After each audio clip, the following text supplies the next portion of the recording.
Bonsoir et bienvenue sur Europe 1. Toute l'équipe est sur le pont ce week-end de l'Ascension afin de vous faire passer une soirée la plus agréable possible. Justin et Asiba attendent vos appels au 39 21 avec la complicité de Philippe Chartier. Alors pour témoigner, pour réagir à une histoire, eh bien vous pouvez à tout moment appeler le 39 21 jusqu'à 1h, mais vous pouvez aussi réagir par courriel sur le site europe1.fr ou par SMS au 7 39 21 en commençant vos messages par le mot nuit. Nous sommes ensemble pour 2 heures de direct, 2 heures pour échanger, se parler. 39 21, c'est tout de suite sur Europe 1. Caroline Dublanche sur Europe 1.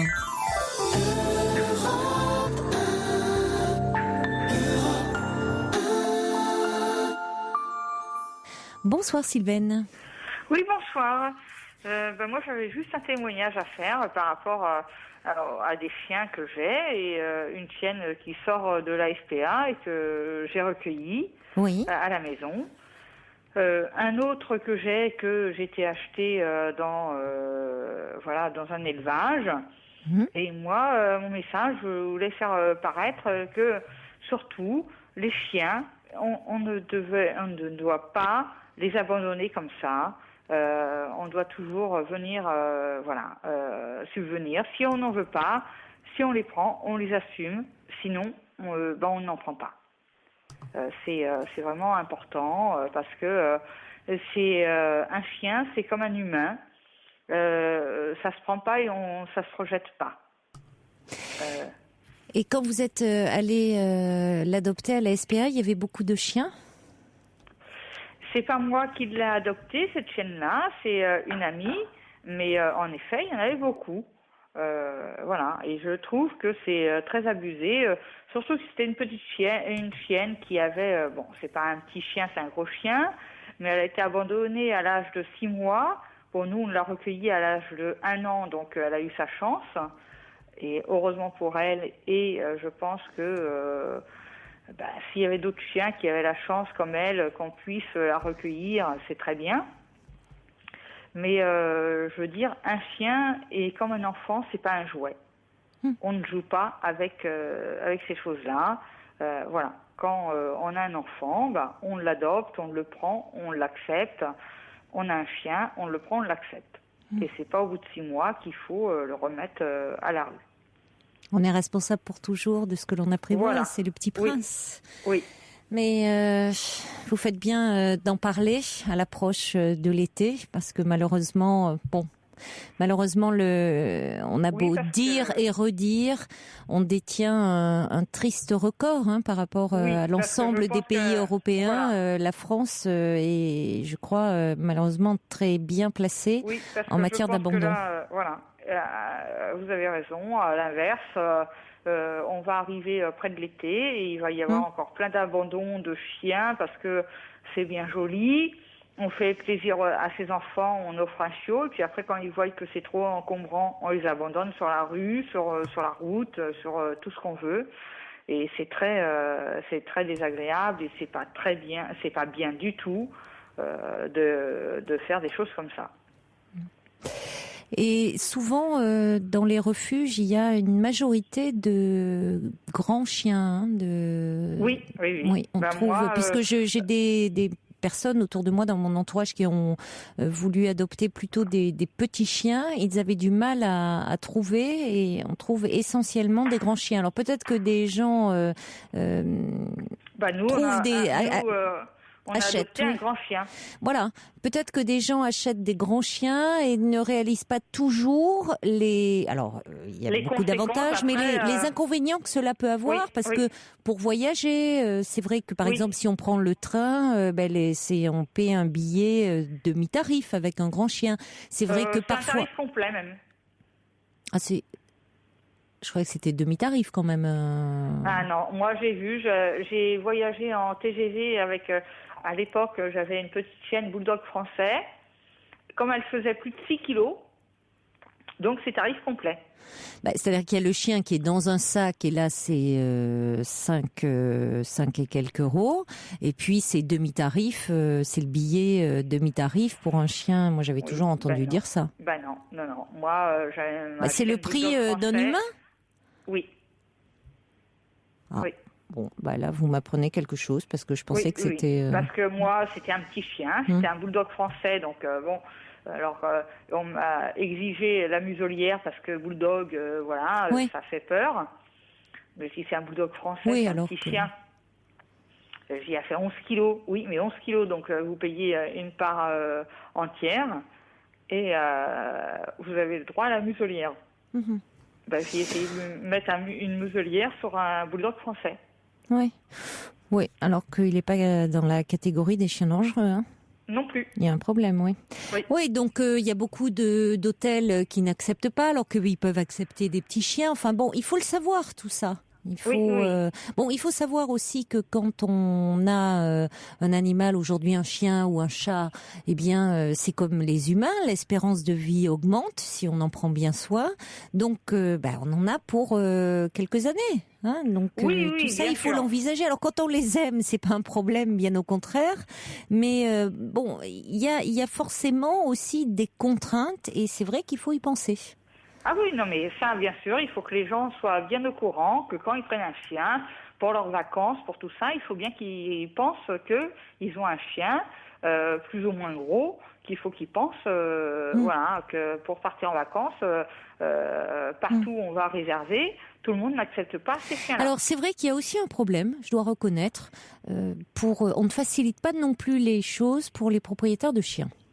Dans les lieux de vacances, les résidences, parfois c'est quand même assez hors de prix. Je les comprends aussi. Ah bon ? Je les comprends aussi, les propriétaires. Les propriétaires, oui, mais moi je trouve que on ne fait pas en sorte tellement de favoriser les gens qui ont des animaux et au moment tous ceux qui peut-être ont dans les résidences hôtelières et autres, quand on voit le prix de séjour pour un animal, parfois c'est assez exorbitant quand même. Oui, bien sûr, oui. Mais à l'inverse, je comprends les gens quand ils sont réticents quand on arrive avec un chien, parce que moi j'ai vu plusieurs propriétaires qui m'ont dit oui, mais nous c'était ne serait-ce qu'un caniche, il nous a tout détérioré l'intérieur. Oui, mais parfois c'est pas lié à la taille de l'animal, c'est la façon dont l'animal a été dressé. Bien sûr.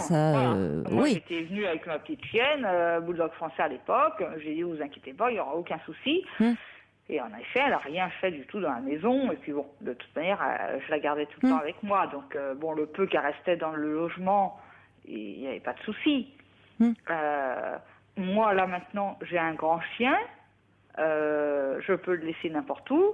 Il ne fera rien non plus. Il ne va pas détériorer. Oui, il a bien été éduqué. Il est habitué que je lui ai dit, voilà, maintenant, toi, là... tu ne bouges pas. Tu ne bouges pas. Oui. Alors, il y a quelqu'un qui dit, j'ai 2 chats chez moi, je trouve que ce n'est que du bonheur, c'est beaucoup d'amour et s'en occuper, c'est incroyable que ça coûte aussi cher, me dit cette personne. Alors, j'ai pas la suite du message. Attention, malheureusement, je vous le dis assez, c'est limité à 160 caractères. Il y a Coco qui dit, la législation française devrait être révisée, être plus sévère. Cela dissuaderait peut-être certains de les abandonner ou de les maltraiter. Quand le statut de l'animal il faudrait qu'il ne soit plus différent, serait différent de celui d'un meuble. Il faudrait que cela évolue. Oui, dans le droit français, effectivement, il est assimilé à un meuble, l'animal. Oui, tout à fait. Oui, ça paraît extrêmement choquant parce que c'est un être vivant, mais c'est ce qui pose problème, notamment par rapport aux maltraitances. Alors, il y a quand même des personnes qui ont pu être condamnées pour cruauté envers des animaux. J'espère bien, parce que moi, de mon point de vue, j'espère bien, parce que il y a beaucoup de personnes qui maltraitent les animaux. Et les animaux, en parlant de chiens et chats, c'est vraiment, il y a des fois que c'est vraiment maltraité. Et moi, j'ai eu des causes sous mes yeux que franchement, je dis, ces gens-là, il faut les condamner parce que quand on n'aime pas les animaux, chien, chat, lapin, domestique, parce qu'il y a aussi du lapin domestique, tout ça, quand on les maltraite, c'est qu'on n'aime pas les gens. Et donc ces gens-là ne méritent pas, voilà. Je serais peut-être pas aussi catégorique que vous. Je pense que il y a quelque chose. Quand on aime beaucoup les animaux, comme vous. Oui. Et je les aime aussi énormément. J'ai beaucoup de tendresse pour eux. On a du mal à imaginer que certaines personnes puissent ne pas les aimer. Mais je pense que il y a des personnes qui n'ont pas été habituées au contact déjà avec l'animal et qui ont du mal à exprimer leurs émotions. Ah oui, d'accord, on n'en prend pas. Oui. D'accord, ça je suis d'accord avec vous. Alors je reçois un message, tiens, quelqu'un qui me dit il y a aussi des gens allergiques aux poils d'animaux. Bon, oui, ça aussi, ça c'est différent. Mais alors on n'en prend pas. Il y a l'écureuil qui me dit qu'il a un labrador, Teddy, qui fait 30 kilos et il paie demi-tarif avec muselière à la SNCF. C'est pour ça, moi, je pense que là, vous vous êtes fait avoir par le contrôleur. On paie pas un tarif entier. Je pense que vous êtes tombé sur un contrôleur, ça aurait dû mériter, parce que ça me paraît fou, un tarif entier. Moi, j'ai toujours entendu, je sais, j'ai une petite chienne, elle voyage dans un sac, c'est 5 euros et quelques, et voilà. Et c'est demi-tarif quand c'est un gros chien. Donc, je pense que vous êtes tombé sur un contrôleur qui voulait vraiment vous... Ah oui, quand je suis tombée à la CNCF avec ma petite chienne, oui. Mais moi, j'avais... Ah oui, non, mais c'est Mauriane me dit tarif SNCF demi-tarif. Moi, son tarif pour elle, demi-tarif. Ouais, 5,10 € pour les petits, voilà, c'est précis. Allez, on va accueillir Martine, qui est bénévole dans un refuge. Bonsoir Martine. Bonsoir Caroline. Bonsoir. Oui, moi je suis bénévole dans un refuge depuis 2 ans.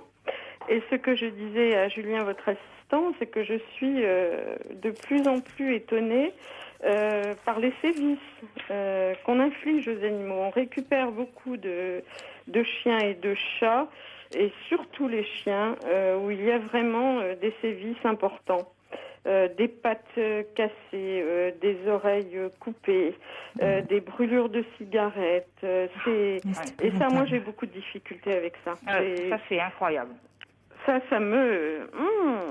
Je vous assure, pour récupérer des chiens comme ça après, il faut vraiment l'amour que les gens de ce refuge peuvent donner, la patience qu'il faut avoir, parce qu'il ne faut pas avoir dans ces cas-là une notion de rentabilité. Parce qu'un refuge, il faut quand même que ça fonctionne. Et malheureusement, il y a l'impact économique. Et on a une très bonne gestionnaire qui, ma foi, avec des bouts de ficelle, arrive à faire tourner ce truc. Et quelquefois, mais il y a des chiens qu'on ne place jamais.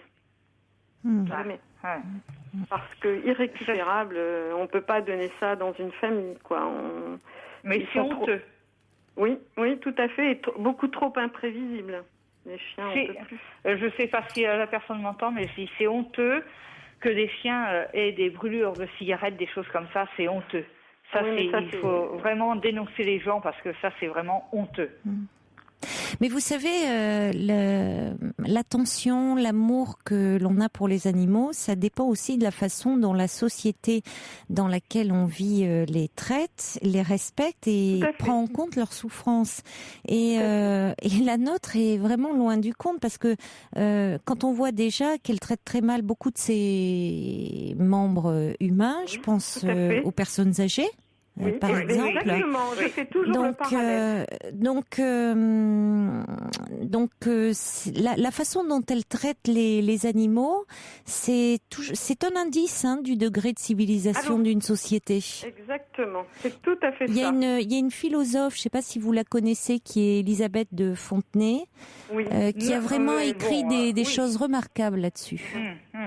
Mais c'est tout à fait ça, quand on voit des personnes âgées qui font la queue au Resto du Cœur pas très loin de chez moi, alors qu'ils ont travaillé toute leur vie, moi à chaque fois, ça me rend malade. Mais c'est pour ça que quand on oppose, si vous voulez, l'amour des animaux et l'amour des humains, je ne pense pas qu'il faille le faire, parce que c'est finalement, c'est pour ceux qui sont les plus démunis, les plus fragiles, alors que ça soit effectivement nos petits compagnons à quatre pattes, ou finalement, et plus généralement les animaux de compagnie, mais aussi les animaux, je pense à l'élevage industriel aussi. Oui. Il y aurait beaucoup de choses à dire. Et les personnes aussi... à notre niveau, les personnes âgées, que notre société ne respecte vraiment pas beaucoup non plus. Donc finalement, tous ceux qui sont les plus faibles et les plus vulnérables. Tout à fait, parce que les refuges, les élevages qui ferment, on entend beaucoup aux actualités. Et nous récupérons, quand souvent c'est 30 millions d'amis qui fait énormément pour la cause animale. Oui. Et je sais que nous récupérons très très souvent des animaux dans des élevages qui ont été fermés. Il faut se déplacer pour aller chercher les animaux quand il y a la saisie avec la gendarmerie et tout ça. Plusieurs refuges sont convoqués en même temps et on ramène, on prend ce qu'on peut, ceux qui peuvent être sauvés. Et je vous assure qu'aussi là, je sais que ma collègue, la dernière fois qu'elle y est allée, elle en est revenue. Elle s'est dit, mais c'est pas possible, quoi. Elle n'était pas préparée à voir des choses comme ça. On n'était pas préparé à ça. Et elle a été extrêmement choquée et très très mal, vraiment, mais mal physiquement. Elle était dans un état. Mais c'est toujours très angoissant de voir qu'un être humain peut faire subir de telles atrocités à un animal, parce qu'on se dit finalement là pour le coup, par extension, quand on est dans la cruauté, dans le sadisme, serait capable de faire la même chose à un être humain. Pour le coup, ça pose question. Oui, voilà. Parce que ça traduit quand même que cet être humain a certainement dû... tous les humains naissent avec une capacité en eux d'amour, mais elle peut se développer que s'ils vivent dans un monde où ils reçoivent de l'amour, ils apprennent à en donner. Si c'est pas le cas, ils s'endurcissent et ils deviennent souvent incapables d'aimer. Voilà. Ils font peut-être payer aux animaux ce qu'on ne peut pas. Et ils peuvent à ce moment-là être capables du pire.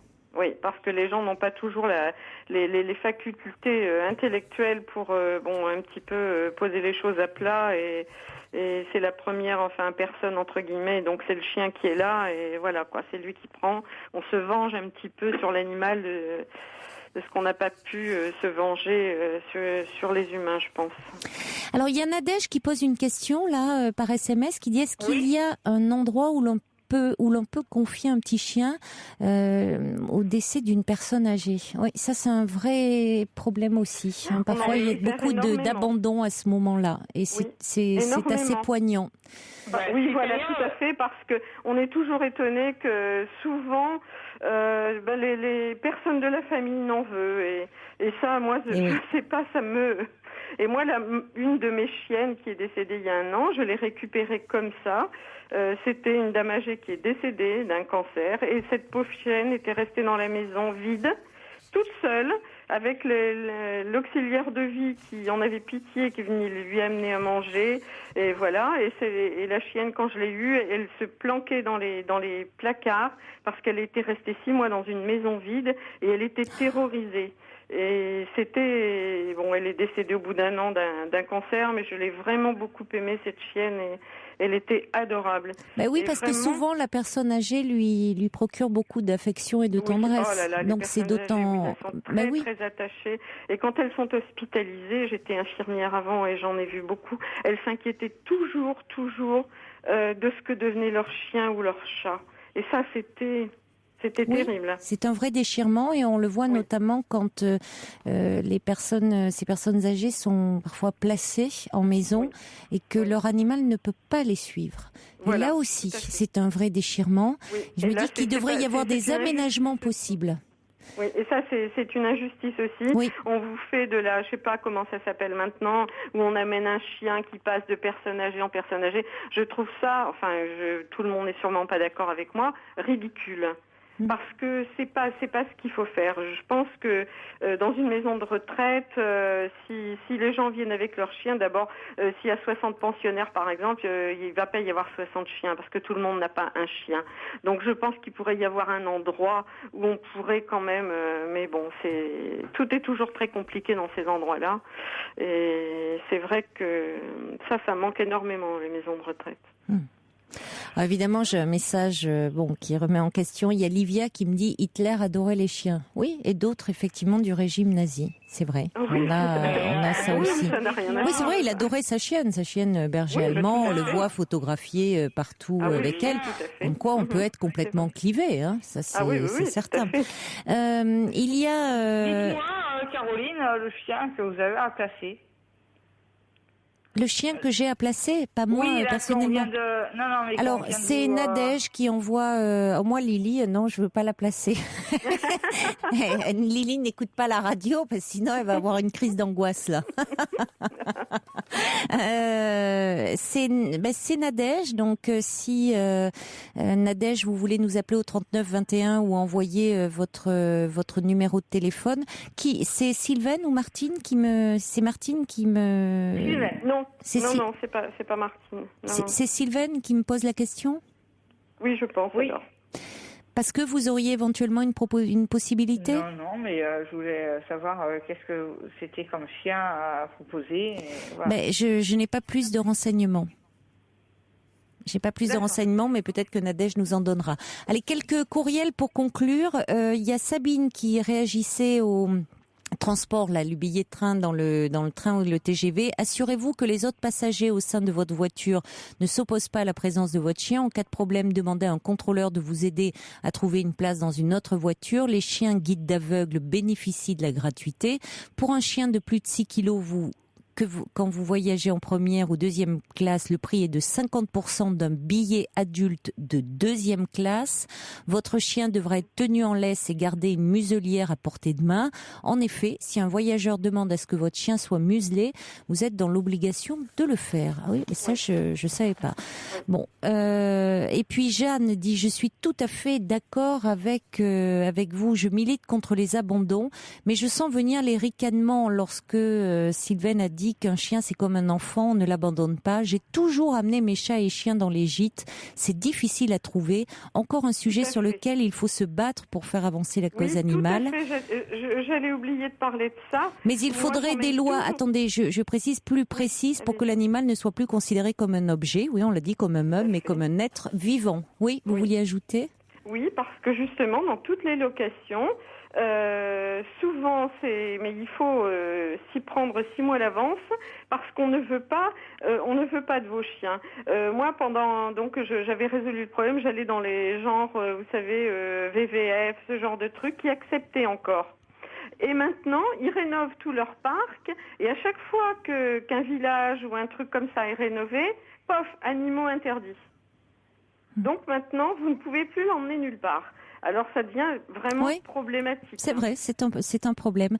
Il y a Tinou qui dit, moi je suis une petite chatte de 1 an, je m'appelle Choupette, je suis aussi belle que Moumoune.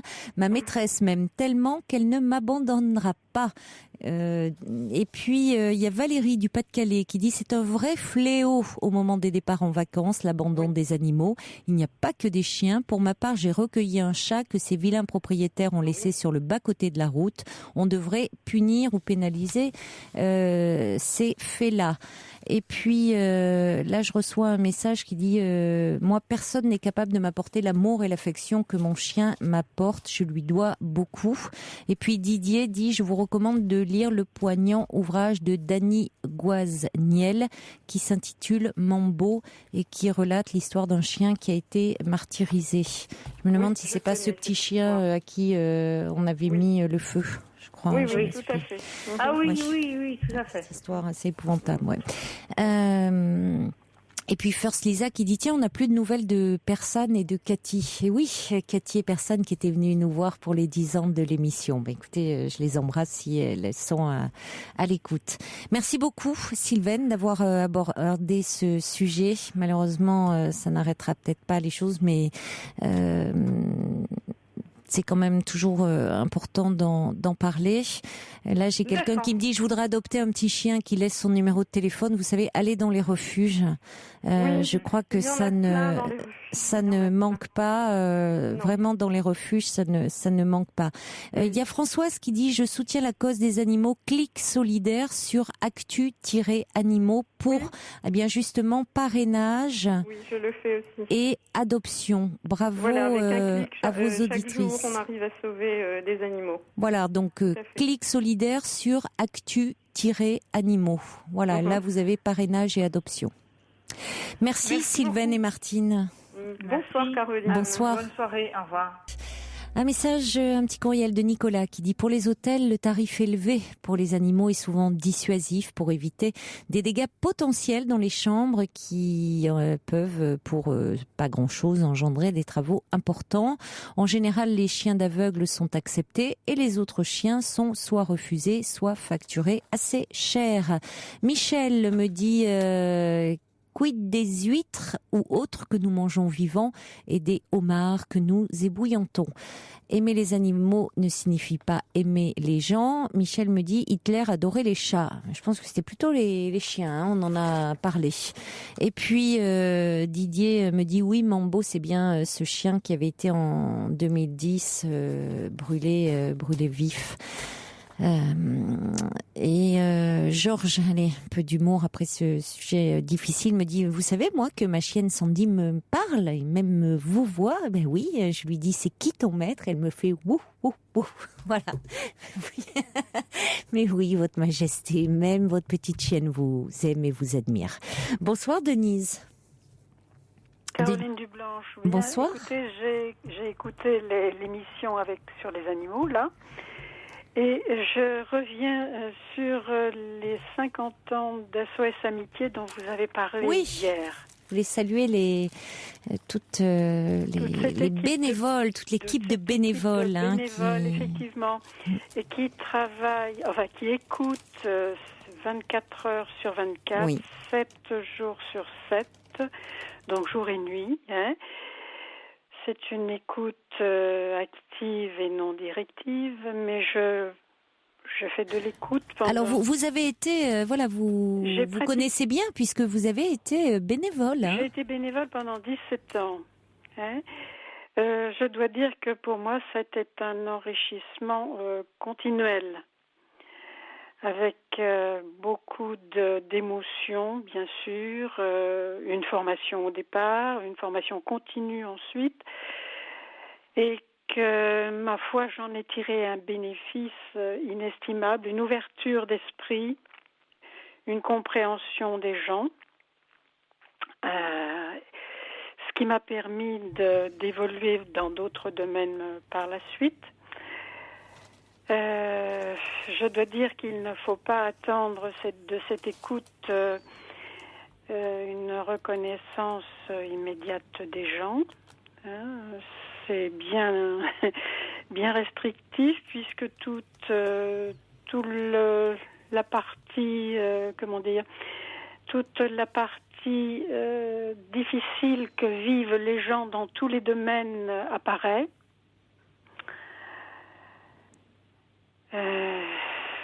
Mais alors, vous avez été bénévole pendant près de 20 ans. Oui. Vous avez constaté un changement dans le type d'appel que vous receviez ? Tout à fait. C'était dans quelle période pendant quelles années ? Eh bien, écoutez, moi j'ai arrêté il y a à peu près 3 ans. D'accord, donc c'est récent. C'est assez récent. Nous avons vu une augmentation des malades, entre guillemets, qui auraient eu besoin de soins psychiatriques, entre autres, et qui étaient un peu qui sont laissés à l'abandon. Ah oui. Et l'hospitalisation de jour les laisse un peu démunis le soir. Il y a des lits qui ferment en psychiatrie. La psychiatrie n'est pas en bon état. Hein. Oui, et nous les avions alors que nous n'étions pas, je dirais, en mesure d'aider comme il le faudrait cette tranche de population. Nous avions également beaucoup de chômage, énormément de chômage, de gens qui sont dans les difficultés financières, pour lesquels nous ne pouvions que proposer de l'écoute, évidemment. Écouter leurs souffrances, résoudre leurs problèmes n'est pas de notre ressort. Bon, et puis à part ça... Mais de façon générale, de toute façon, vous n'êtes pas dans la proposition de solution. Hein, vous êtes dans une... Non, absolument pas. Je lisais il y avait un article dans Libération, je ne sais pas si vous l'avez vu, dans le journal Libération d'hier. Non, nous sommes là pour relancer la dynamique de la personne, pour l'aider à redémarrer. Voilà. En principe, il n'y a pas de suivi. En principe, je dis bien. Ce qui n'est pas malheureusement le cas toujours. Oui. Vous avez, dans le journal Libération, il était dit que vous appeliez certaines personnes. Enfin, il y a les dépendants, c'est-à-dire ceux qui appellent parfois jusqu'à plusieurs fois par jour. Tout à fait. Même si vous tentez de les orienter vers des lignes plus spécialisées, type SOS dépression, SOS. Oui, mais enfin, on se trouve confronté à des gens qui trouvent plus facile et qui s'accrochent au sein d'SOS. Sans vouloir aller là où il faudrait. Eh oui. Oui. C'est l'éternelle question qui est là et on écoute ces gens à ce moment-là à minima, comme il faut, en entendant leurs souffrances, bien sûr, mais ce qui ne résout pas leurs problèmes du tout. Quel est l'appel peut-être le plus difficile auquel vous ayez été confronté? Difficile,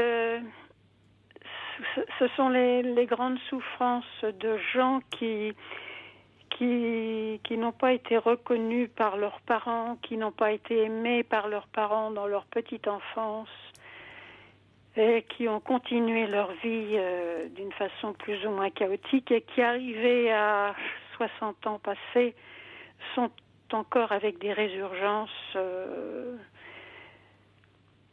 de la famille qui ne les a pas aimés et qui sont toujours en attente de cela et qui n'arrivent pas à combler ce manque. Qui sont toujours dans cette peine, dans ce besoin d'amour et qu'ils ne trouveront pas en définitive parce que les parents ne peuvent pas changer. Ils sont toujours là avec leurs souffrances et ça, j'ai trouvé que c'était extrêmement dur à vivre pour eux. Et puis des grands dépressifs, effectivement, qui ne s'en sortent pas, qui sont toujours à la limite, qui sont borderline, comme on dit, et qui essayent de s'accrocher à qui SOS apporte, entre guillemets, un bien-être fugitif, mais qui rappellent et qui sont toujours souvent au bord du suicide. Il faut dire les choses telles qu'elles sont. La psychiatrie ne résout pas tout. C'est certain. Évidemment, nous n'avons que ceux qui vont mal. Nous n'avons pas ceux qui vont bien et qui sont guéris. Et heureusement, il faut le dire. Est-ce que parfois vous vous autorisez quand même à dire que peut-être un travail sur eux-mêmes, une psychothérapie pourrait les aider justement quand vous me parlez des personnes comme ça qui parlent de leurs blessures d'enfants? Oui, alors ça c'est quelque chose de très délicat. En ce qui me concerne, je ne vais parler que de moi. J'écoutais les gens et j'essayais de les amener à ce que ça soit eux qui le formulent, cette demande. Et quand je sentais que quelque chose était mûr, j'avançais qu'effectivement aller en parler dans un lieu de travail, ça pourrait être bénéfique. Alors à ce moment-là, la personne où elle reculait, où elle disait, vous pensez aller voir un psychologue, je disais, oui, ça pourrait vous aider. Mais il fallait y aller avec beaucoup de doigté, je dois dire, parce que sinon, ça risquait de faire très peur. Mhm. Voilà. Alors, je faisais référence à cela parce que dans l'article là de Libération, il y avait ils interviewaient une retraitée bénévole qui a été bénévole pendant 12 ans, et elle disait que il y avait vraiment des appels qui étaient très très difficiles. Jusqu'où écouter. Elle parlait de maris qui violentaient leurs femmes, tout en disant qu'après tout, s'ils appelaient, c'est que il y avait une demande d'aide derrière, donc un appel, finalement une souffrance. Mais elle parlait de gens qui tenaient des discours racistes, disant détester telle catégorie de personnes. Donc jusqu'où on peut écouter finalement? C'est ça pose cette question. Ou un pédophile. Donc finalement, jusqu'où est-ce qu'il y a réellement une demande d'aide, ou est-ce qu'il n'y a pas de l'exhibition? C'est très compliqué de savoir. Tout à fait, c'est très compliqué. Il faut aussi savoir dire non à un moment et dire stop. Dire on arrête là, on ne peut pas aller plus loin. Voilà.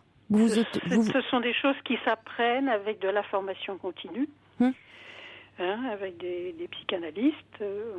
C'est un travail constant parce qu'on ne peut pas effectivement tout entendre. Oui, vous fixez des limites. Il y a des limites, et heureusement.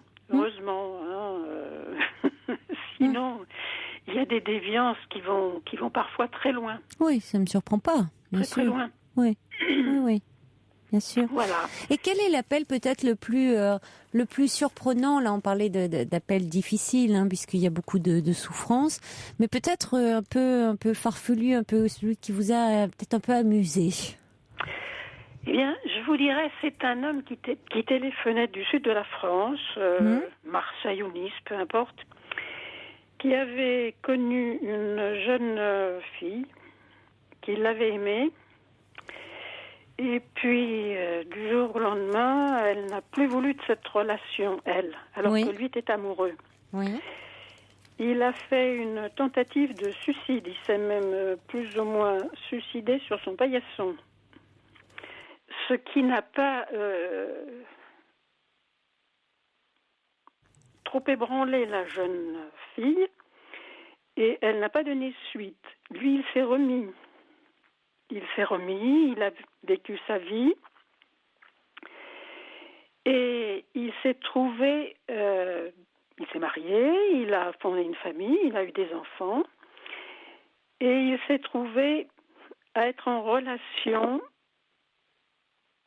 dans la région parisienne, une fois où il montait vers Paris, à retrouver la trace de cette personne, dont il était quand même avec un sentiment amoureux.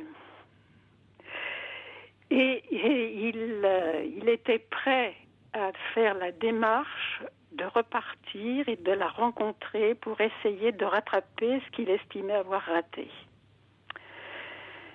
Ce qui me semblait un petit peu, comme vous dites, farfelu. Oui. Parce que cette femme, de son côté, avait fait sa vie. Oui.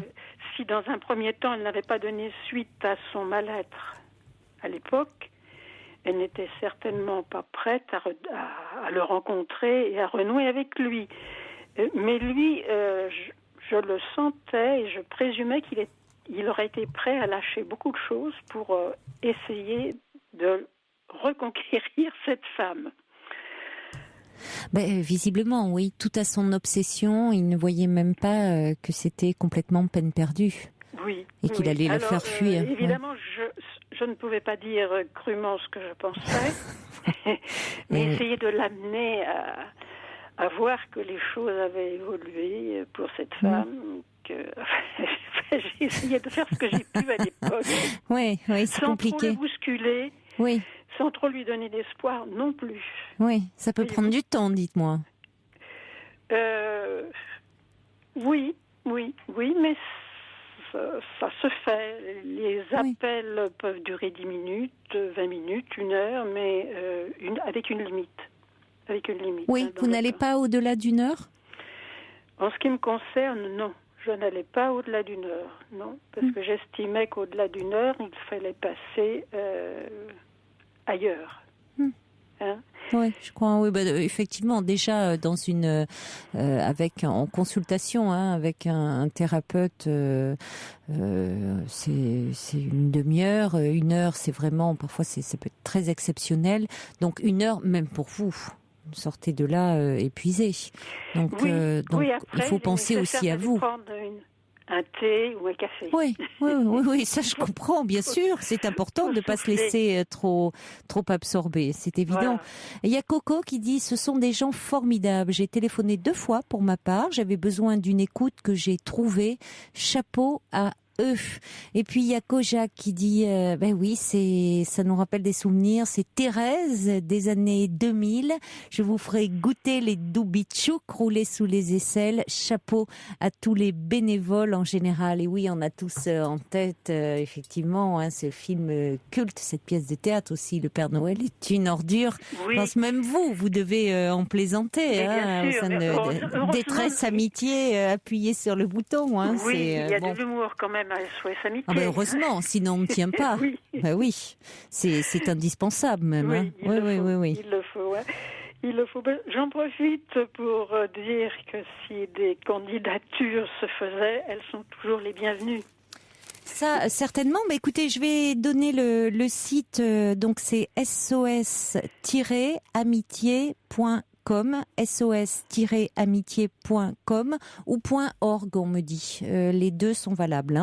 Voilà, donc là, vous aurez tous les numéros de téléphone parce qu'il y en a beaucoup et vous trouverez la possibilité, vous aurez toutes les informations nécessaires pour vous inscrire si vous souhaitez être bénévole, parce que c'est vrai que SOS Amitié manque de bénévoles. Il y a eu une augmentation de 25% des appels depuis 10 ans, sachant que quand même il y a 500 appels par jour, ce qui veut dire 1 toutes les 3 minutes, et que la grande majorité des appels téléphoniques parlent de solitude. Exactement, beaucoup de solitude, énormément de solitude, que ce soit parmi les jeunes, les personnes âgées, toutes les franges de la population, les femmes divorcées, la solitude est un des mots actuels, malgré tout ce qui est en place, et qui est plus ou moins superficiel, mais qui laisse les gens dans la solitude. Merci beaucoup, Denise, de nous avoir parlé de cette activité. Bien. Écoutez, merci. Bonne continuation. Je vous écoute avec beaucoup de plaisir assez souvent. Merci beaucoup. Au revoir. Au revoir. Pour intervenir dans l'émission, appelez le 39 21 34 centimes la minute. Europe 1, Caroline Dublanche. Quelques mails encore qui reviennent sur le sujet des abandons des animaux. Jeanne dit « J'engage les personnes intéressées à aller régulièrement sur le site de 30 millions d'amis pour signer les diverses pétitions pour soutenir la lutte pour les animaux domestiques et sauvages. C'est une fondation qui est très efficace et a un certain poids avec le nombre de signatures croissant. » Il y a également Violaine qui dit « Chaque fois que je vois quelque chose d'anormal, j'agis. Je recueille, j'alerte la SPA, je m'arrête ou je me fais arrêter quand je vois un animal en détresse, chien, chat, cheval, etc. J'observe que nous ne sommes pas assez nombreux à réagir. » Violaine qui dit « Quelle excuse que évoquait Hitler qui aimait les chiens. » Et puis Kléber qui dit « Si les animaux pouvaient parler, ils se tairaient, car que dire devant tant de bassesse et de cruauté. » Et puis Liliane me dit « Connaissez-vous le nombre d'animaux sacrifiés, torturés dans les labos en France, chiens, chats, lapins, rats, singes, au nom de la science des cosmétiques, utiliser des produits non testés sur les animaux, liste sur Internet. Il y a également Catherine qui a une véritable arche de Noé chez elle et qui recueille beaucoup d'animaux. Elle dit qu'elle a une petite chienne qui a eu beaucoup de difficultés à se remettre de son abandon, mais malgré tout, elle aime beaucoup ses protégés. On va accueillir maintenant Cathy. Bonsoir Cathy. Bonsoir Caroline. Bonsoir. Bonsoir. Bon ben voilà, j'ai fait appel à vous parce que je suis un petit peu désespérée. J'ai perdu mon conjoint avec qui je vivais depuis 26 ans avec. J'ai eu 2 enfants. Vous l'avez perdu récemment là ? Oui, le 14 mai. Ah oui. Oui. Il est mort en 8 jours, on va dire. Cancer généralisé. J'ai rien vu. Rien du tout. Rien du tout. Le 6, toute la journée, il n'était pas bien, donc j'avais pensé que c'était un début de grippe, un truc comme ça. Enfin, il toussait un petit peu, il avait le nez qui coulait. Puis le vendredi matin, avec mon fils, on l'a retrouvé presque semi-coma dans son lit. Donc on l'a fait hospitaliser, puis il est parti 8 jours après. Voilà. Oui. Vous saviez qu'il était malade Non, c'est-à-dire qu'il avait eu des soucis il y a 4 ans à cause de l'alcool. Bon, mais il s'était soigné, tout ça, il buvait plus. Et puis c'est vrai que les 6 derniers mois, il s'était mis un petit peu à boire. Enfin bon, il buvait une bouteille de cidre, des choses comme ça, ce qui, je ne pense pas, était très dangereux. Et puis voilà, il est parti. Vous ne saviez pas qu'il avait un cancer ? Non, il n'avait rien du tout. Apparemment, il n'avait rien. Non. Oui, Voilà. et quand vous l'avez découvert, ça l'a emporté. Oui, voilà, tout à fait, oui. Oui, je comprends. De toute façon, ça serait terrible, de le perdre, mais vous n'avez pas pu vous préparer. Voilà, tout Si à tant fait. est que l'on puisse se préparer, mais Voilà. Oui, parce que j'étais un petit peu frappée par le fait que vous me disiez, en parlant de cancer généralisé, de parler de grippe. Voyez, et oui, je comprends mieux maintenant. Oui, parce qu'il s'était mis un petit peu à tousser, et puis à couler du nez, donc on a pensé que c'était un début de grippe, l'histoire du pollen, les choses comme ça. Bon. Il n'avait pas eu de symptômes avant-coureurs. Non, pas du tout. Oui. Non, puisque le mardi d'avant, il avait encore passé à des broussailles dans notre jardin, tout à fait normalement et tout, Oui. aucun symptôme. Oui, c'est très très violent. Hein. Oui, très très violent, Oui. oui. Ouais. Je n'ai pas du tout été préparée, ni mon fils aussi, Non. parce que j'ai un fils de 20 ans. Et puis bon, c'est le coup de grâce pour nous, hein, parce que bon, voilà, c'est vraiment très dur. Je comprends. Oui, je comprends. C'est très difficile de toute façon de perdre votre mari, et puis de façon c'est d'une brutalité extrême. C'est comme un accident, comme ça. Hein, oui, voilà, tout à fait, oui, voilà. Donc moi je le considérais comme mon mari, mais on n'était pas mariés. Hein. On en parlait, mais et puis peu importe. C'était votre compagnon. Enfin, voilà. Donc. On va continuer à parler ensemble, Cathy. D'accord, ce sera après le journal, hein, donc ne raccrochez pas. D'accord.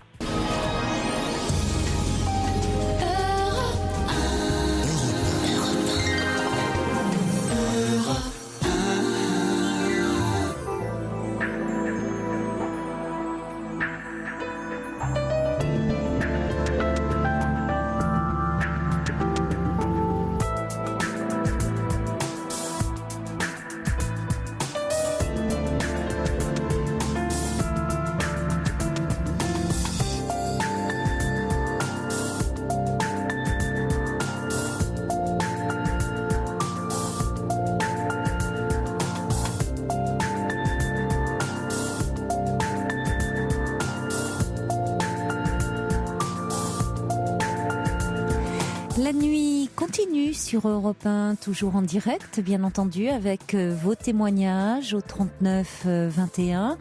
Toutes vos réactions par SMS au 7 39 21, en commençant vos messages par le mot nuit. Vous pouvez également nous écrire sur le site europe1.fr, et on va tout de suite retrouver Cathy. Alors Cathy, Oui. Pour vous c'est très difficile en ce moment, puisque vous venez de perdre votre compagnon le 14 mai dernier, d'un cancer généralisé, foudroyant, puisque vous pensiez, vous, qu'il avait peut-être une grippe. Est-ce que justement vous en voulez de ne rien avoir vu venir? Oui, parce que j'ai rien vu, oui. J'ai découvert ça depuis un certain temps et je n'ai rien vu. Mais c'est peut-être justement déjà il y a cette douleur d'être qu'il ne soit plus là. Oui. Et en plus, à cela se rajoute ce sentiment de culpabilité de ne pas avoir vu qu'il était malade. Mais lui-même ne se sentait pas malade. Sinon, s'il s'était senti malade, il vous en aurait parlé et il aurait consulté un médecin. Oui, il m'avait simplement dit que ces derniers temps, il avait mal à un genou. Oui, mais... J'ai dit, c'est peut-être un début d'arthrose, tout ça. Voilà. Oui. Je pensais pas du tout que ça pouvait être un cancer qui était déjà là. Voilà. Puis comme c'est vrai que les médecins, ils les aimaient pas trop, par le fait... Oui, du fait de ces problèmes d'alcool auparavant. Oui. Oui, mais vous voyez bien, Cathy, mal à un genou, enfin, votre réaction, elle est on ne peut plus normale, entre guillemets. Mal à un genou, on pense, on peut dire c'est peut-être un peu d'arthrose, c'est peut-être...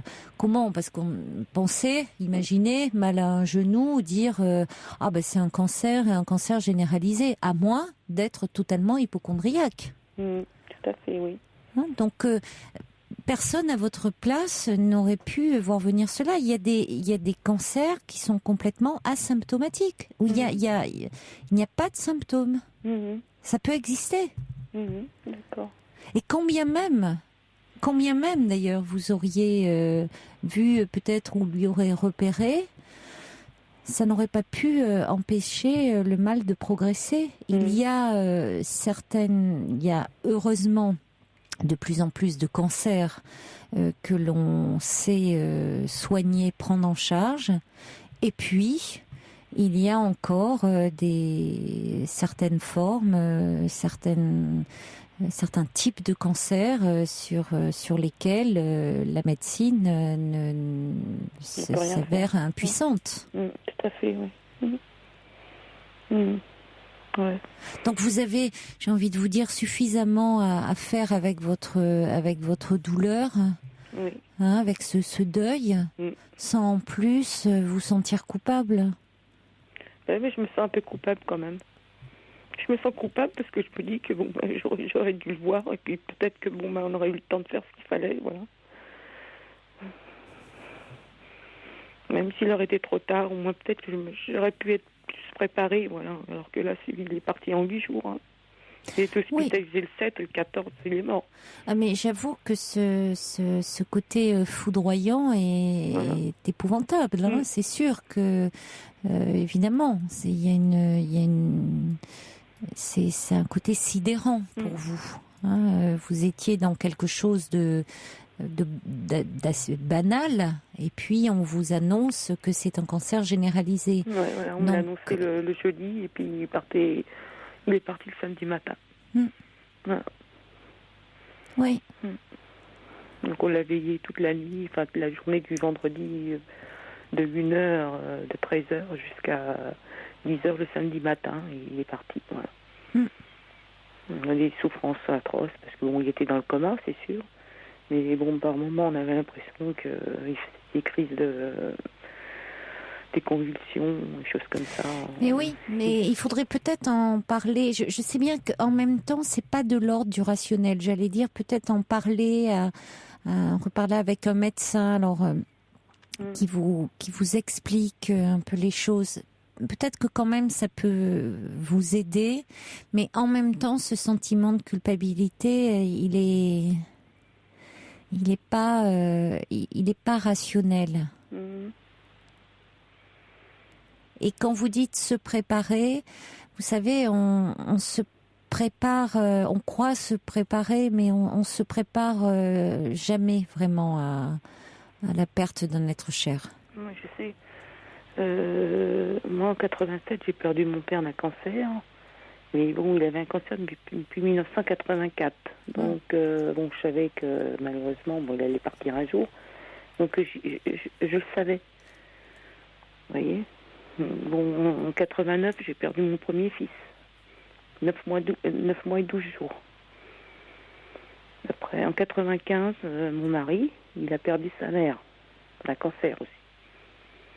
Et en 98, il a perdu son père. De vieillesse. 90 ans, voilà. Oui. Donc, c'est toutes des choses que, bon, voilà. Même lui, bon, je pense qu'il s'en était jamais vraiment remis, bon, du décès de notre fils, et puis du décès de sa maman aussi. Ça l'avait vraiment choqué, parce que, bon, elle était partie exactement pareil. Hein. En 8 jours, elle était emportée. Hein. Qu'est-ce qui est arrivé à votre fils de 9 mois et demi ? Ben, il s'est noyé dans la baignoire. Oui. Ouais. Puis c'était lui qui s'en occupait, et puis voilà. Donc je pense qu'il bon, il a été très touché. Il voulait pas en parler, hein, il n'en parlait jamais. Hein.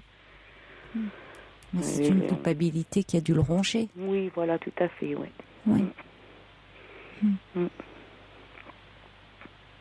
Mais en même temps, c'est ce deuil que vous avez à vivre, à traverser, qui va être long, vous ramène à tous ces deuils que vous avez eu à vivre.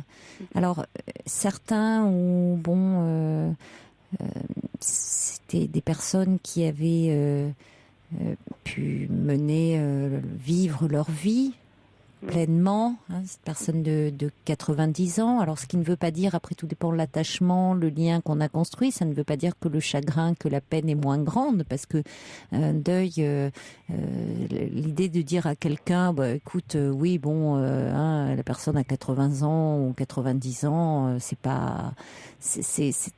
un peu...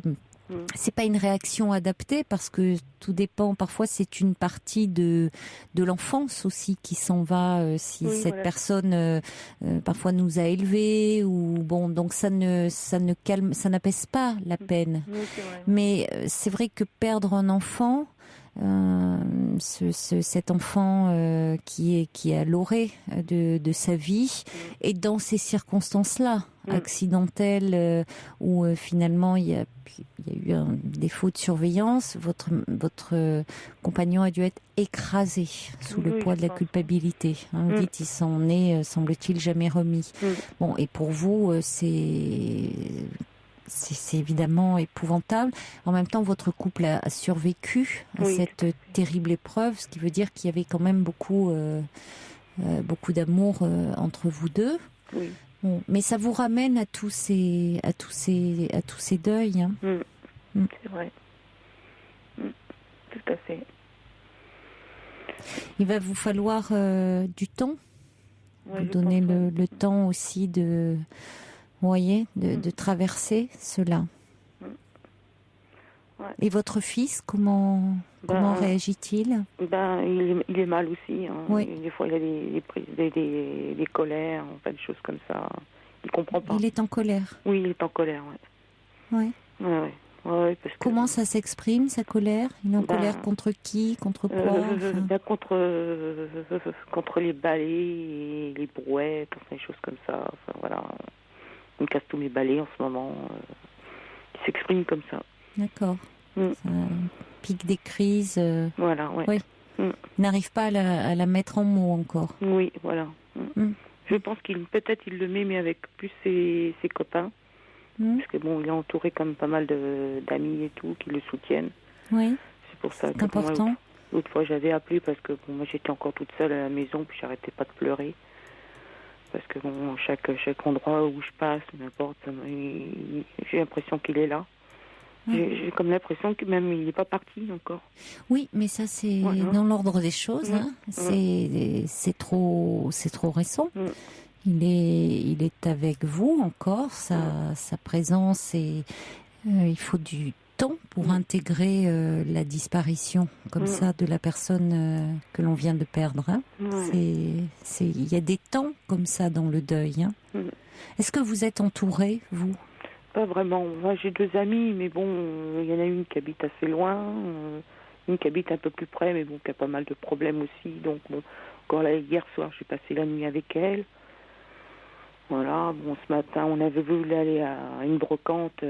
J'arrive à la brocante, je me mets à saigner du nez.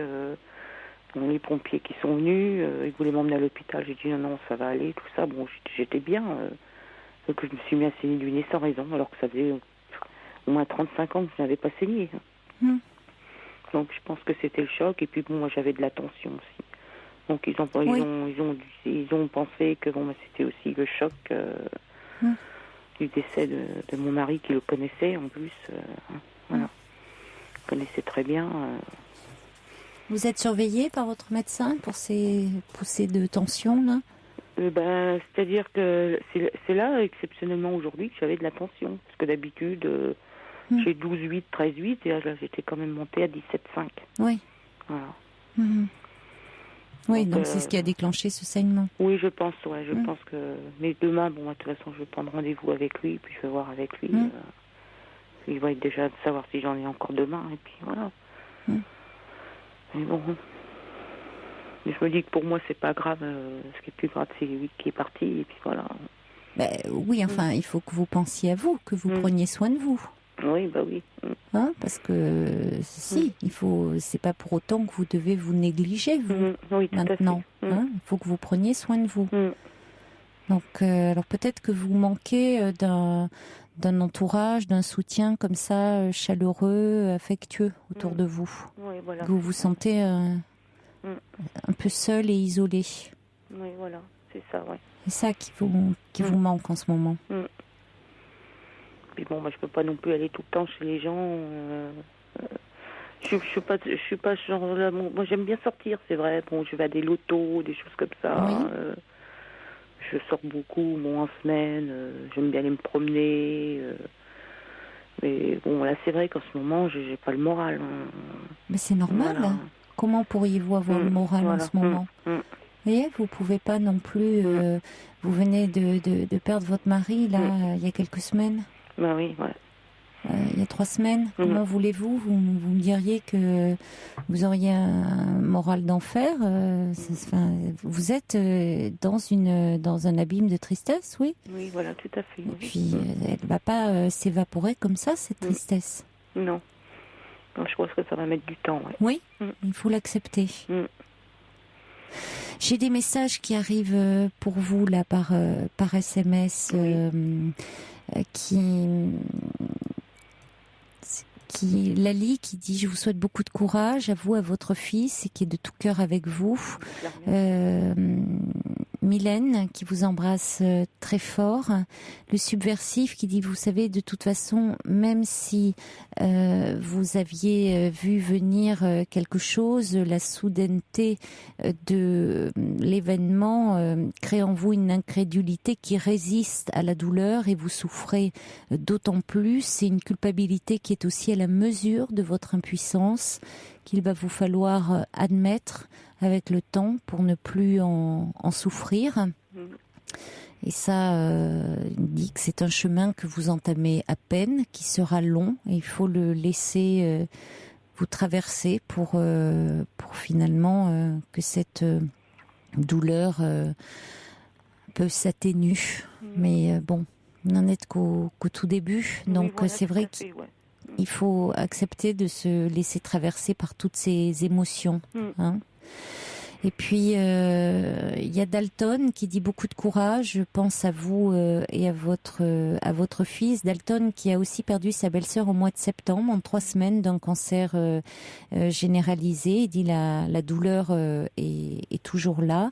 Prune qui dit: votre douleur est complètement légitime. Julien qui dit: le deuil est l'expérience ultime de la solitude. Et voilà les messages que j'ai un petit peu pour vous là. Tous. Et puis Kitty aussi qui dit ce n'est vraiment pas de votre faute, il ne faut pas vous en vouloir, vous n'avez absolument rien à vous reprocher. Ah oui, mais bon, comme on dit, des fois c'est facile à dire, mais pas facile à admettre, parce que bon. Oui, mais pour le moment, oui, ça se cristallise un peu là-dessus. C'est pas tout à fait rationnel, oui, il y a quelque chose qui vous échappe un peu. C'est une telle, vous sentez, il y a une impuissance, donc c'est une façon de, on n'admet pas d'être impuissant. C'est comme dans un accident, on refait le scénario avec Zessie. Oui, voilà. C'est une façon, on n'accepte pas que l'irrémédiable se produise. C'est vrai. Donc finalement, se donner une part de responsabilité, c'est pouvoir un peu maîtriser les choses, même si on sait qu'il y a de l'irrémédiable, mais on essaye de quand même refaire dans sa tête au moins un scénario. Et parfois la culpabilité aide dans ce sens-là, en apparence seulement. Bon, c'est une étape. Petite hirondelle dit: j'ai 30 ans, j'ai déjà perdu mon papa, il vous faut du temps, bon courage à vous. Ouais. Mais moi j'avais 30 ans aussi quand j'ai perdu mon père. 30 ans et 31 ans, j'ai eu mon premier fils et puis je l'ai perdu 9 mois après. Si vous sentez quand même que c'est compliqué, si vous êtes du fait aussi de votre isolement, parce que ça peut compliquer ce travail de deuil, peut-être à ce moment-là, accordez-vous la possibilité d'aller en parler avec un thérapeute. Oui, j'y pense. Justement, je vais en parler à mon médecin demain. Je pense qu'il va me conseiller là-dessus. Et puis, peut-être, à ce moment-là. Parce que ce que vous ressentez est complètement légitime, est complètement dans l'ordre des choses de ne pas avoir le moral. Vous voyez, je reprends votre expression. Mais compte tenu de ce que vous me racontez, de cet enfant que vous avez perdu, de cet isolement surtout qui renforce cette peine, le fait de ne pas pouvoir, vous n'êtes pas bien entouré, pas bien soutenu, ça peut vous aider d'avoir un lieu où vous pouvez là un peu mettre des mots sur ce que vous ressentez, au moins. Pendant comme ça un temps, vous pouvez vraiment être soutenu. C'est un grand vide. Ben oui, forcément. Oui. Donc avoir un lieu un peu pour tenter de combler ce vide avec des mots et surtout au fond petit à petit arriver à... C'est ça aussi, quand on dit travail de deuil, petit à petit, c'est pas oublier la personne aimée, c'est arriver à l'intérioriser en soi. Tout à fait. C'est-à-dire pour un peu moins souffrir de son absence, parce qu'on la porte en nous. Oui, voilà. Oui, je comprends. Ce que j'ai fait avec mon premier fils, j'ai réussi. Bon, j'ai mis du temps aussi, c'est vrai, à faire son deuil. Mais bon, j'y suis quand même arrivée. Bon, il n'y a pas une journée où je n'y pense pas, c'est vrai que bon... Voilà, mais... Oui, mais justement, allez peut-être parler un peu de tout ça. Bon courage, Cathy. Bon, merci beaucoup, Caroline, puis merci à toute l'équipe. Au revoir. Des messages Coco qui embrassent chaleureusement Cathy. Et puis il y a également Cathy et Persane qui dit merci à First Lisa de prendre de nos nouvelles. Persane a eu 12 ans le 9 avril, mais est en pleine forme et très touchée que l'on pense à nous. Et puis il y a également Patricia qui revenait sur le témoignage de Denise qui avait été bénévole pendant 17 ans à SOS Amitié. Patricia dit une voix si chaleureuse, amie. J'ai souvent eu envie mais n'ai jamais osé appeler SOS Amitié, rongée par ce fléau qu'est la solitude. Bravo à elle et à tous ceux qui écoutent.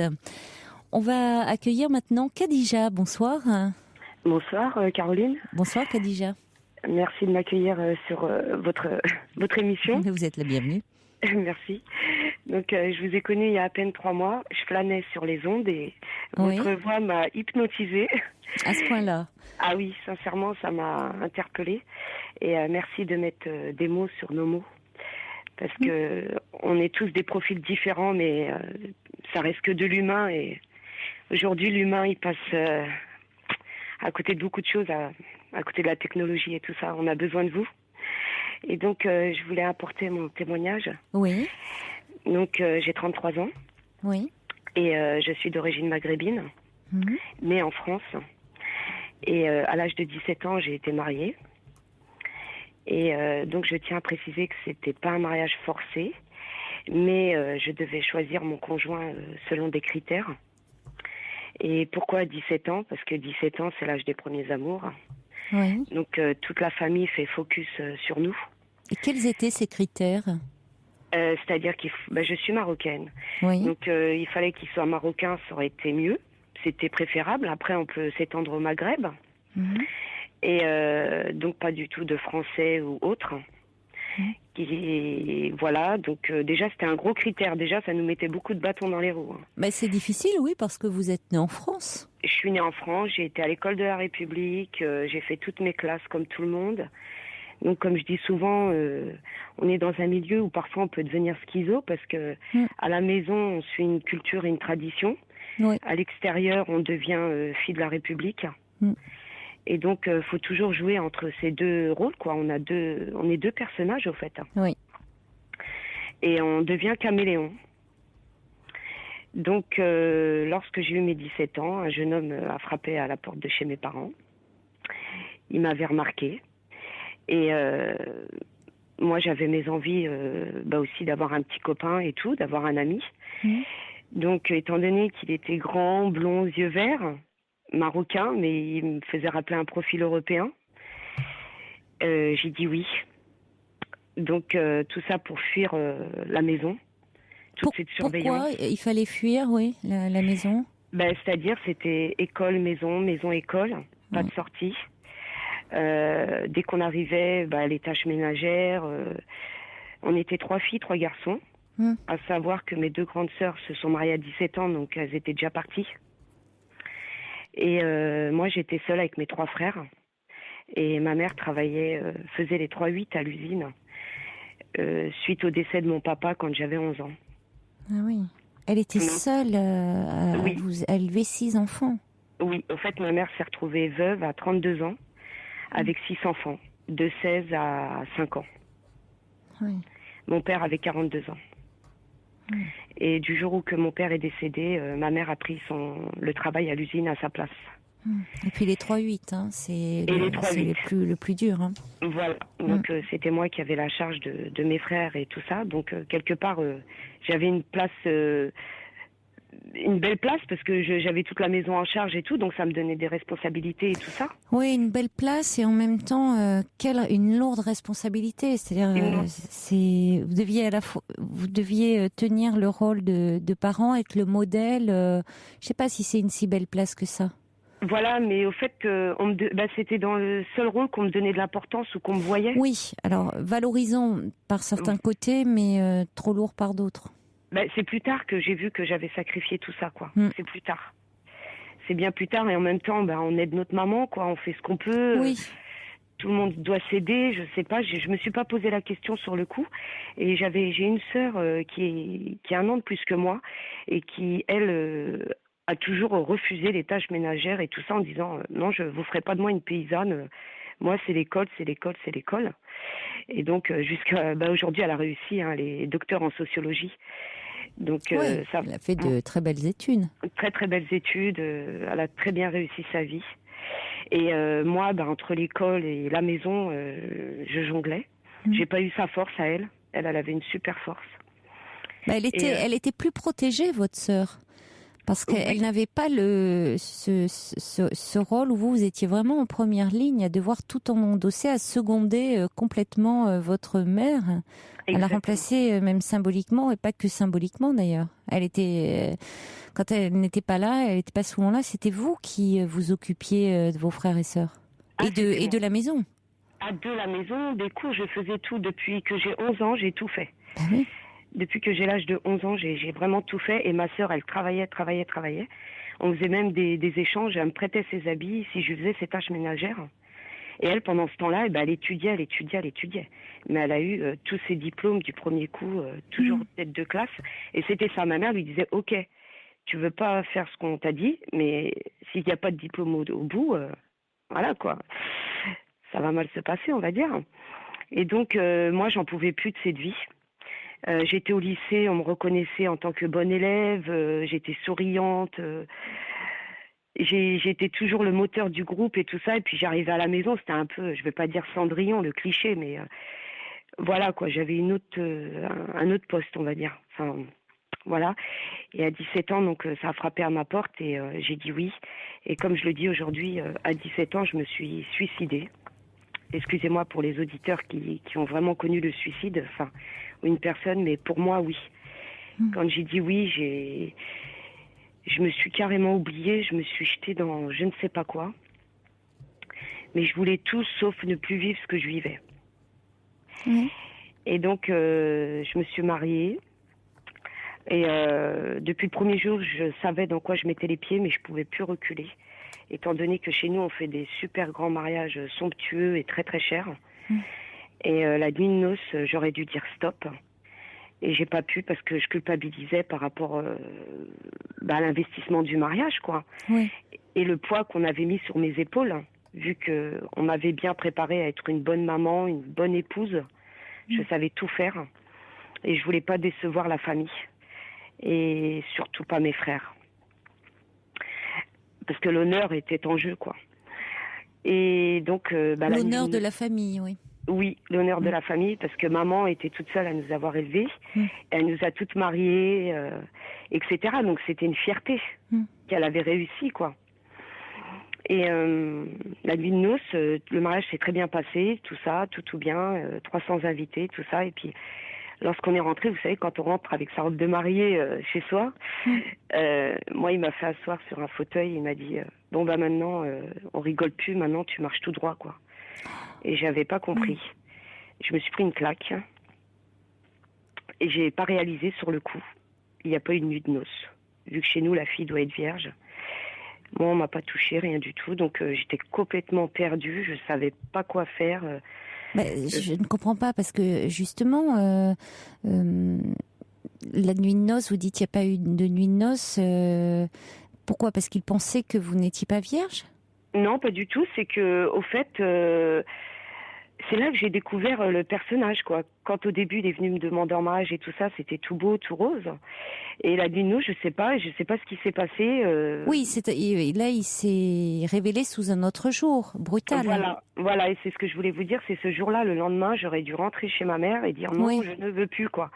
Et j'ai pas eu cette force, hein, vu qu'il y avait le poids de la communauté qui nous attendait au tournant, quoi. Enfin, qui attendait que ma mère se plante, que moi je me plante, que tout ça, donc j'ai laissé faire. La nuit de noces, oui, a eu le surlendemain. Et ensuite, faut faire montrer la preuve qu'on est vierge à la famille et puis à la belle-mère et tout ce qui s'ensuit, quoi. Ah oui, il y avait la cérémonie du drap. Oui, voilà. Mais moi, j'ai refusé à ce qu'on me le sorte devant tout le monde. Donc j'ai appelé ma belle-mère. Je lui dis voilà, regarde. Elle l'a vu, elle était satisfaite. Et ma mère a dit écoute, moi je veux rien voir, ça ne me regarde pas. Ma mère, elle était franchement par rapport à ça, elle voulait pas savoir. Oui, il y avait une pudeur, oui. Mais par rapport à votre belle famille, votre belle-mère tenait à voir. Ah oui, elle tenait à voir. Ah oui. Et moi-même, je me suis forcée à lui faire voir, mais j'ai dit pour que demain et après-demain, s'il se passe quoi que ce soit, qu'on ne vienne pas m'insulter sur ça. Parce que c'est énorme chez nous. Que vous étiez irréprochable sur ce plan. Voilà, exactement. Donc, je suis restée mariée 15 ans.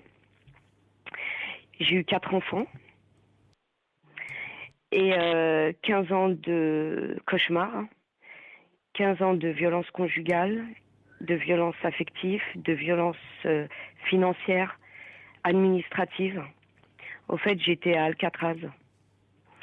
Les seuls moments que je sortais, c'était pour mes examens de grossesse, quand il fallait aller à l'hôpital,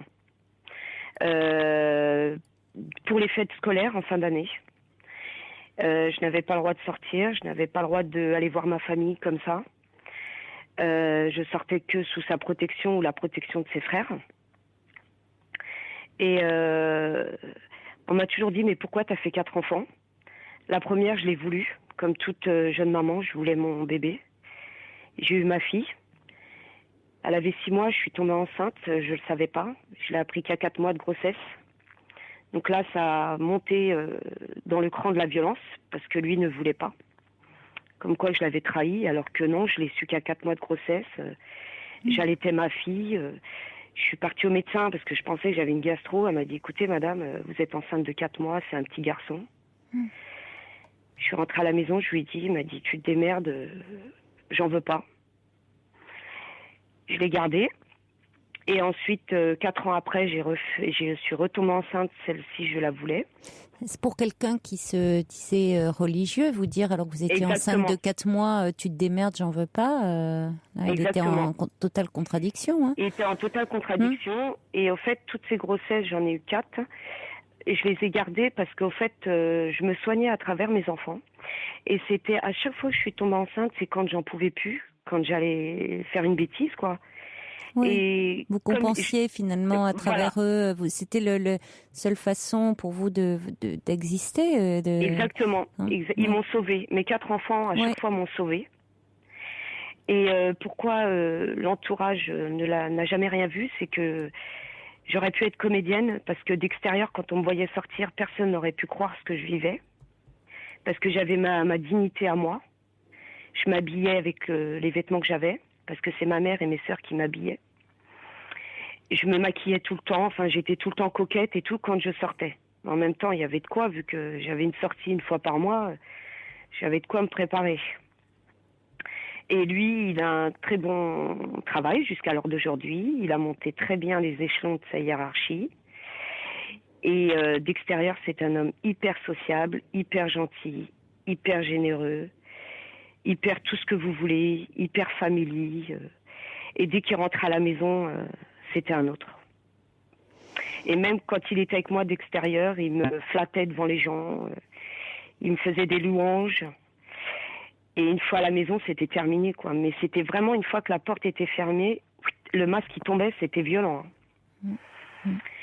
Et donc, à mon 4e enfant, je suis tombée enceinte, je l'ai su pareil à 4 mois de grossesse. Les garçons se sont incrustés dans ma vie, comme je dis. C'est mes 2 fils que je n'ai pas su. Oui. Et c'est intéressant, oui. Ouais, voilà. Oui. Et là, ça a été quand je suis revenue de l'hôpital parce que j'allais me faire poser un stérilet. Et on fait une prise de sang avant chaque pose de stérilet. Je suis arrivée au bureau et puis la sage-femme, elle me dit écoutez, madame, vous êtes enceinte. Et je croyais que c'était une blague. J'ai dit, mais où est la caméra, s'il vous plaît? Et elle m'a dit, non, c'est sérieux. On a fait l'échographie. 4 mois, c'était un garçon. Je suis rentrée à la maison, il m'a dit alors. Je lui ai dit comment? Il m'a dit alors.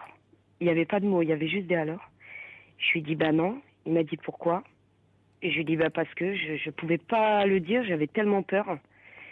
Il m'a dit non, c'est pas vrai. Je lui ai dit si. Alors je peux heurter les personnes qui écoutent. Il m'a dit écoute, tu me fais descendre ce que tu as dans le ventre ou je te parle plus. Et quelle violence, c'est d'une violence dans ces tout, dans ce que vous décrivez, c'est cru, c'est quelque chose dans la façon. Non, mais je vous crois, crois, mais. Et ensuite, j'ai pris rendez-vous avec la clinique, tout ça. Et j'ai fait mes examens psychologiques, assistante sociale, tout ça pour l'avortement. Et ils ne comprenaient pas mon profil de maman et le profil du papa, vu qu'on pouvait accueillir cet enfant, que moi, ils me connaissaient par rapport à mes enfants, que tout se passait bien, que j'arrivais bien à gérer les enfants, les éduquer, etc. Et lui, il m'a pas parlé pendant 1 mois. Et de toute façon, c'était trop tard la date d'avortement. Il fallait que je parte dans un autre pays. Et moi, j'étais pas prête. Je me voyais pas partir en Hollande ou en Angleterre ou je ne sais où, laisser derrière moi 3 enfants pour aller en enlever un autre. Je me suis dit non, je peux pas faire ça. Et donc, on est parti en vacances au Maroc. Et comment ça, Et vous n'en parliez toujours pas à votre famille? Vous donniez toujours le change. Non, c'est-à-dire qu'au début, pour le Votre mère, vous ne lui avez jamais dit le vrai visage de cet homme? Si, mais au fait, ma mère, quand je lui expliquais ce qui se passait à la maison, je lui disais pas tout pour pas l'effrayer, pour la protéger. Et elle voyait bien, parce qu'elle voyait bien que je ne sortais pas comme les autres femmes, elle voyait bien que je participais pas au mariage, au baptême. Oui, quand même, oui. Voilà, je manquais toujours à l'appel. Nos fêtes de famille, j'étais jamais là. Je prétextais qu'on allait dans sa famille à lui, mais parfois il allait tout seul avec les enfants et moi je restais toute seule. J'ai toujours tout caché. Et par contre, pour le 4e enfant, j'ai dit, maman, j'ai fait une bêtise. Et elle m'a dit quoi? Je lui ai dit, bah voilà, elle m'a dit, c'est tenu le visage. Elle m'a dit, mon Dieu, pourquoi t'as fait ça? Je lui ai dit, j'ai rien calculé. Je pensais que mon corps, il m'avait trahi, quoi. Je sais pas. Et elle m'a dit, bah écoute, c'est ton choix. Tu avortes, je te soutiens. Tu le gardes, je te soutiens. Donc avec ça, ma mère était de mon côté. Pour moi, enfin, elle me soutenait. Et ensuite, le jour J où je devais partir dans un autre pays pour me faire avorter, c'était à 9h du matin que je devais partir, je me suis pas réveillée. Je suis restée dans mon lit, j'ai dit non, j'irai pas. Lui, il est parti au travail, parce qu'en plus, il m'accompagnait pas. Oui, finalement, vous vouliez le garder, cet enfant. C'était un acte manqué, ne pas vous réveiller. Voilà. Et la psychologue m'avait dit, elle m'a dit, écoutez, madame, même jusqu'au jour où vous montez sur la table pour avorter, personne, ni votre mari, ni votre mère, ne peut vous obliger. Donc déjà, ma petite idée, elle avait mûri. On est parti en vacances, il m'a pas parlé pendant les 2 mois, il m'a humiliée devant sa famille. Au Maroc, j'étais complètement perdue parce que je savais pas comment revenir en France, enceinte du 4e, avec 3 petits, c'était horrible. Vous êtes resté combien de temps avec cet homme? 15 ans. Vous êtes toujours 15 ans? Et là, en 2008, fin 2008, j'ai demandé le divorce. Alors, on est revenu de vacances, donc, et là, j'ai contacté SOS Femmes. Je leur ai expliqué ma situation. Fin août, le 11 septembre 2006, donc j'étais enceinte du 4e. Ils sont venus un matin, ils m'ont pris avec tous mes enfants. Ils m'ont mis dans un TGV, ils m'ont envoyé dans le nord de la France. Et je connaissais personne. Et sur le quai, il y a une dame, ils m'ont dit, vous verrez, il y a une dame blonde qui vous attendra. Et elle m'a attendue, et puis ils m'ont ramenée dans un foyer pour jeune maman, comme moi, quoi.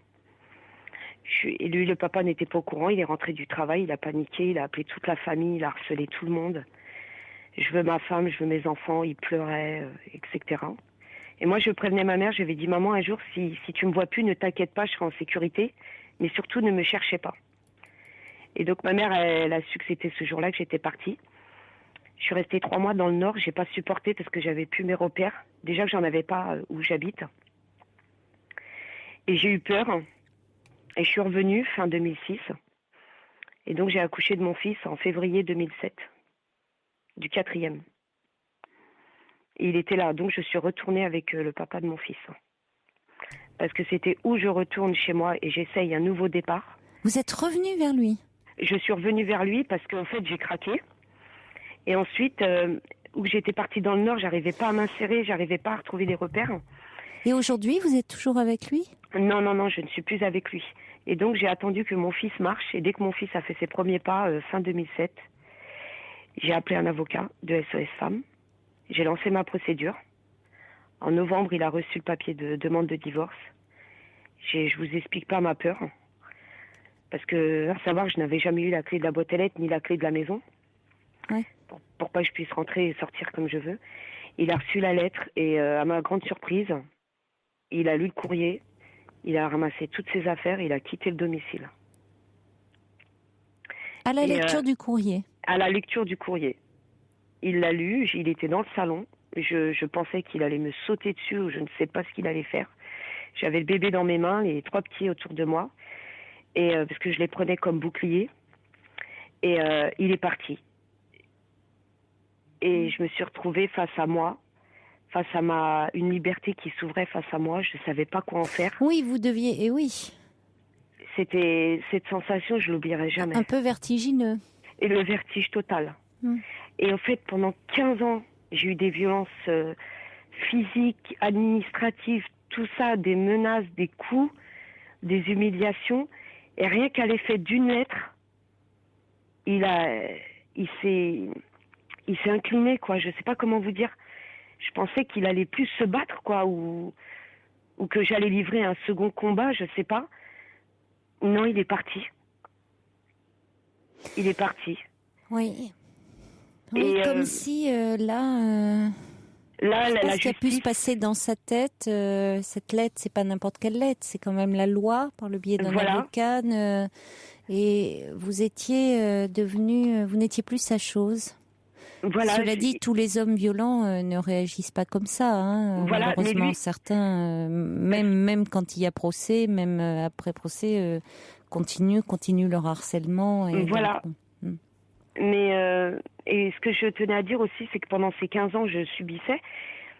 Mais j'avais toujours, comme je dis, la jeune fille de 17 ans qui attendait à l'arrêt de bus. Parce que j'ai toujours l'image de moi à l'arrêt de bus quand je partais au lycée. Et cette image de moi, je l'ai toujours gardée en tête. Et je me disais toujours un jour, je vais me retrouver. Je me suis trop perdue dans cette histoire. Parce qu'il m'a isolée de tout, il m'a fait perdre tout repère. Et la seule liberté que j'avais, c'était la radio et la télé. Et c'est là que je m'évadais à travers les émissions, que j'étais encore dans la société malgré que j'étais enfermée, quoi. Et c'est pour ça que la radio, pour moi, c'est hyper important. Et ensuite, c'est comme une fenêtre sur le monde, quoi. C'est énorme pour toutes les femmes qui nous écoutent et qui sont chez elles en ce moment et qui ont peur de quelqu'un ou qui ne peuvent pas bouger. Je sais que si elles écoutent cette émission, c'est que ça leur donne une vision du monde, quoi. Et à travers tous les témoignages, on arrive à se situer, on est où, quoi. Et où peut-être qu'on n'est pas seul dans notre combat ou dans notre histoire. Et quand il est parti, ben là, je suis partie à la guerre pour me retrouver, quoi. Et c'est pour ça que j'appelais ce soir, c'était pour vous dire que aujourd'hui, ça fait 2 ans que mon divorce va arriver au mois de juin, là. Parce que je suis tombée sur une juge qui m'a pas facilité la tâche, qui était contre ma demande de divorce, tout simplement parce qu'il y avait 4 enfants. Et je lui ai tout expliqué, elle avait les preuves, les certificats médicaux. Mais comme lui n'a pas pris d'avocat et s'est défendu tout seul, il a réussi à argumenter pour lui, pour dire qu'il était tellement pris par le travail, que c'était un homme ambitieux, qu'il ne le faisait pas contre moi, c'était juste le stress du travail. Il a argumenté pour lui, quoi. Très manipulateur, oui. Oui, tout à fait. Très convaincant. Et très convaincant. Et très, très convaincant, c'est clair. Et donc là, mon divorce va tomber au mois de juin. Je suis séparée de lui depuis.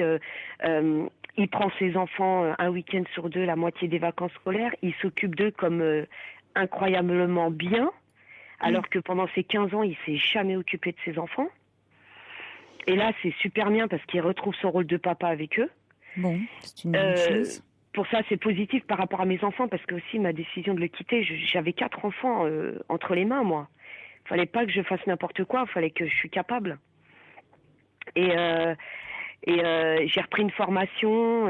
Voilà, là, je vais passer mon permis de conduire la semaine prochaine. J'ai déménagé, j'ai carrément changé de secteur d'où j'habitais. J'ai un super grand appartement. Je me suis refait des réseaux de copines. Ça doit vous sembler bon? C'est incroyablement bon et c'est dingue parce que les gens qui me voient, je vois des gens que j'ai connus ou que j'habitais avant qui me reconnaissent pas, qui savent pas qui je suis parce que physiquement je me suis transformée. Oui. J'avais toujours les cheveux en chignon, pas maquillée, tout ça. Maintenant c'est du peps. Ça s'entend dans votre voix. Bah, merci. Oui. Je m'habille, je sors, j'ai connu plein de monde, j'ai connu des gens que jamais j'aurais pu connaître. J'écris beaucoup. Mes enfants, tout va bien. Ils sont tous en tête de classe dans la classe. Mes filles sont nées en France, sont des Françaises. Elles pourront grandir comme elles l'entendent, comme elles le veulent, tout en respectant la tradition, tout ce qui est beau dedans, mais pas en étant soumises.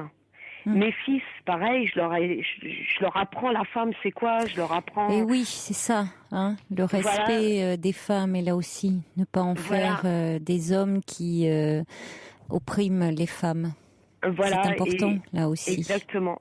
Et aujourd'hui, je dis que j'ai 33 ans. l'âge du Christ. Donc je dis souvent, je dis que je ressuscite. Oui, et, c'est une belle image. Quel témoignage, parce que cette liberté, vous l'avez conquise de haute lutte, Khadija, et vous pouvez en être fière. Bon, on doit se quitter, parce que beaucoup de témoignages. Il y a le fou de Bassan qui dit votre enfer est fini. Alors vivez, vous le méritez. Merci, il est de tout cœur avec vous. Il y a Prune qui dit vous êtes enfin libre. Il y a Dalton qui dit vos enfants peuvent être fiers de vous. C'est gentil. Et beaucoup de témoignages admiratifs. Les personnes étaient suspendues à vos lèvres. C'est un témoignage très fort. Hein. Vraiment, je vous remercie. Mais surtout, s'il vous plaît, dites à tous les auditeurs et auditrices, faut pas perdre espoir dans la vie. On avance, on a le droit de tomber, mais relevez-vous. C'est trop bon, quoi. Et vous en parlez très bien. Merci beaucoup, Khadija, de nous avoir appelés. Au revoir et belle route à vous. Merci à vous aussi. Merci, au revoir. Pour dialoguer avec Caroline Dublanche, envoyez nuit suivi de votre message par SMS au 7 39 21. 50 centimes plus coût d'un SMS.